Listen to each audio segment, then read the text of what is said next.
to an amateur photographer, or to any photographer, okay, you're working with real people.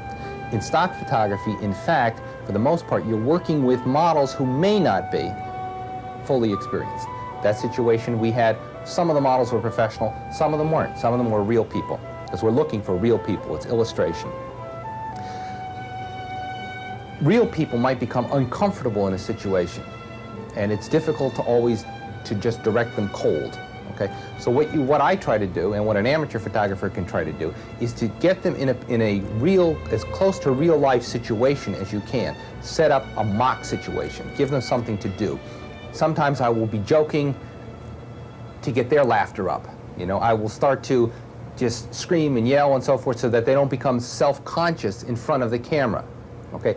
Many times what I am doing is for their benefit, although it isn't directly on them. It's not directly aimed at them, for instance, okay? I might be laughing and keeping, you know, the whole set, just trying to keep a very light atmosphere going to make the models comfortable.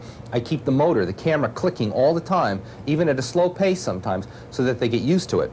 You stop that camera, and they've heard it going, you stop that camera too long, and people become very self-conscious. Okay, look, this is just between the two of you, right? You're here, you've been to the market, now, you know, you're getting your produce. You're not farmers, you're just country folk, and you're having a good time. And so what I want is the magic between your eyes, okay? That's it. And it's just ignore the props, all right? In other words, don't direct your attention to the props. I want the attention to each other, and we're going to have fun, okay? Okay, let's go.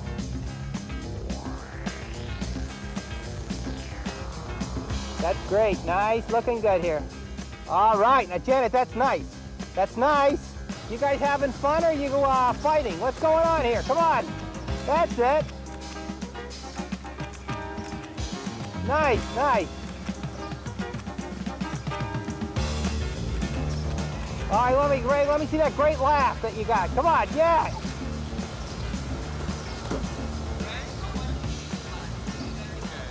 What I always try to do is work on human relationships as much as possible. So in that sense, the farm is a prop, and I try not to let my props interfere with what's going on between the people. When I'm composing the photograph, I have an element, when I'm working with people, that I call a psychological line of communication. It is as important as a physical line when you're setting up a composition. In any photograph, you know, as you know, any line that you create, a physical hard line of contrast between this and this, if there's a line drawn there, the eye will travel that line. When you're working with people, you have a similar line of what I call psychological contact, of the two people looking at each other and emoting to each other, talking to each other. At that moment, you have a magnetism, a line that is set up that can be followed. And we're constantly trying to set up those lines. Right? And getting back to our shooting, what we're doing is manipulating the family, you know, elements, the parents, the grandparents, all of them together, the children and so forth, and all these combinations through these psychological moments where they connect and so forth. And we try not to let our background, or our foreground for that matter, or any prop interfere with that. Two adults talking, just let him do his thing. Great, cheek to me, come on. That's it, nice, nice. Okay, film out. In stock photography, I want to try to get as much as I possibly can. I want to get a variety of subjects, okay? That is, from a marketing standpoint, that's a good thing to do. Additionally, I like to work fast because I set up an enthusiasm, I think, in my crew and in my models, and that translates into an enthusiasm in their faces, movement. The models seem to like it, and you try to pace it to a pace that they can handle. You know, in a speed pace that they can handle. Everything has to be there when you want it, when you grab it, okay? You'll notice that we're always in contact with one another, usually with walkie-talkies, so that we know what's happening right down the pike, all right? I'm working on shot A, styling production is working on shot B, all right? In the technical production crew, all right, I've got half of them working with me and half of them setting up the next shot. So in fact, what they are doing in the system that we have set up is to take one photographer, in this instance me, okay, and multiply his output by at least 3. So we're taking one photographer and converting him into 3 photographers because of the support crew. So what all a photographer has to do at this point is shoot film. He has to move his camera and move from camera to camera. You'll notice that there are times when I didn't even have to change the lens. All I had to do was move from here to here because the other lens I wanted was right here. All right, on another camera body.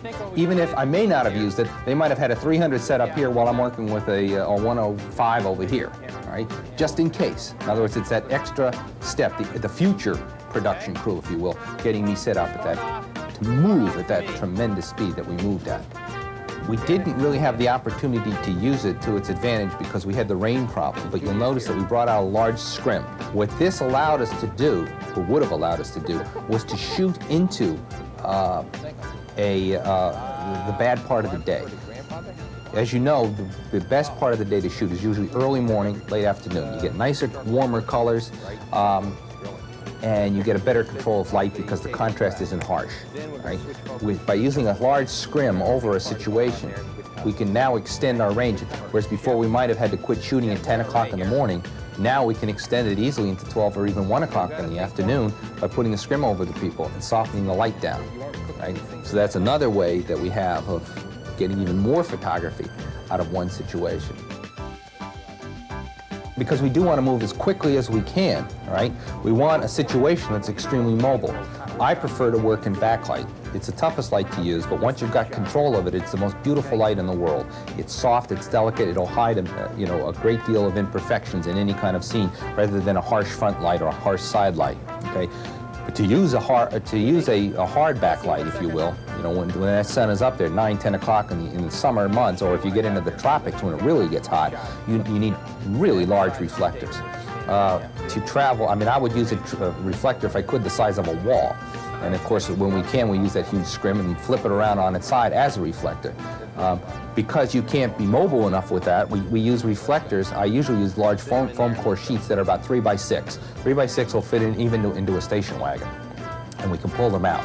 Now, when you got a hot sun, what we try to do is use them at this angle, okay, straight up, almost perpendicular to the ground, if you will, putting the light back in. You don't want to use them too low because you'll get a hot spot underneath here. So you try to use them up a little high. If they're small reflectors, then they would be throwing a very local light just from below, and you would get a very false look in the backlight situation because you'd be highlighting underneath the eyes, underneath the nose, and underneath the chin. When they're large like that, they're larger, in fact, than the subject matter itself. So you're getting a complete fill from top to bottom that's very, very soft. Okay? As the light shifts from, and then you'll notice that we had the problem of it shifting from hot sunlight to actual rain. Okay? I have literally photographed in a rain, in a drizzle, and you won't even know that that's happening. We immediately take those reflectors that were perpendicular and flatten them right out. So now what you're doing is, instead of reflecting the hard light, you're reflecting literally the white sky. And you surround your model situation with as many of those as you can. And many times we'll take a bed sheet, a white bed sheet, or several of them, and just lie them on the ground in front of the models on a day like that. Then what you do is you get your models into warm colored clothing. You might switch to a warming filter to compensate for the drop of color temperature that you've had, all right? And those situations that were literally shot in the rain will look like they were shot on a sunny day.